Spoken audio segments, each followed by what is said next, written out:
Congratulations, you've now installed iOS 12, but for some reason you want to go back to iOS 11. I don't know, maybe iOS 12 is too glitchy for you, or too slow, or maybe you're using it on the iPad and you just cannot stand the horrible new gestures in iOS 12, more about how iOS 12 ruins the iPad experience in this video. Or maybe you're actually using iOS 12 beta right now, running iOS 12 beta, and you want to go back to iOS 11 until the final release of iOS 12 releases, which is going to be in September. So here's my detailed tutorial on how to downgrade iOS 12 back to iOS 11.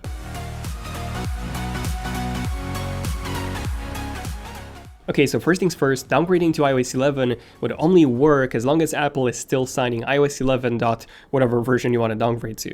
At the time I'm making this video, Apple has stopped signing iOS 11.3, meaning that your only downgrade option would actually be iOS 11.4.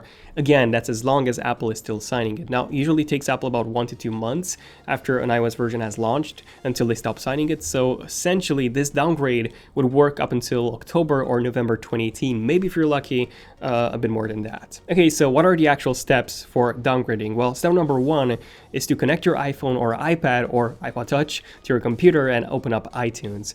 Now, if you have a newer MacBook, you would need to use an adapter because Apple. And step number 2 is to delete the beta profile from your device. This is especially important if you're downgrading from an iOS 12 beta version, and of course you don't want to get prompted to update to iOS 12 beta again. You just want the final version, so simply go to settings, then simply go to general, then go to profiles, iOS 12 beta software profile, and go ahead and remove it. Step number 3 is to go to IPSW.me. There's a link in the description for this, and here you can find pretty much all IPSWs that Apple ever released. So go ahead and select your device, and here you can actually see what version of iOS you can still downgrade to. So just select the latest iOS 11 one, that's still green, meaning that it's still signed by Apple. So go ahead and download that. And finally, step number 4 is to downgrade in iTunes. Now, there are actually 2 ways of doing this. I'm going to show you both, and then you can pick whichever you wish. So option 4A is the update method. Essentially, you hold the Option or the Alt key on the Mac or Shift on Windows, and then you click check for update. And now you'll be prompted to select the IPSW that you've just downloaded, so iOS 11.4 in my case, and that's it. And now iTunes will start downgrading your device. And now this process will actually take a while, so it won't be quick. It would be about 30 minutes or so. But once that's done, you would be back on iOS 11. How cool is that?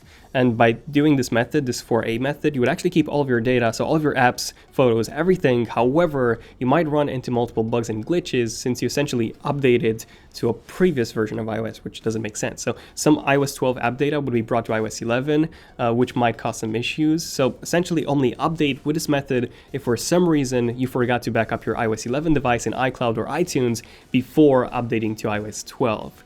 If you do have a backup of your device running iOS 11 already, then follow the second method as this one's the most reliable one. So for this method, go into iTunes and same as before, hold the Alt/Option key on a Mac or Shift on Windows, but this time actually click Restore instead of clicking Update.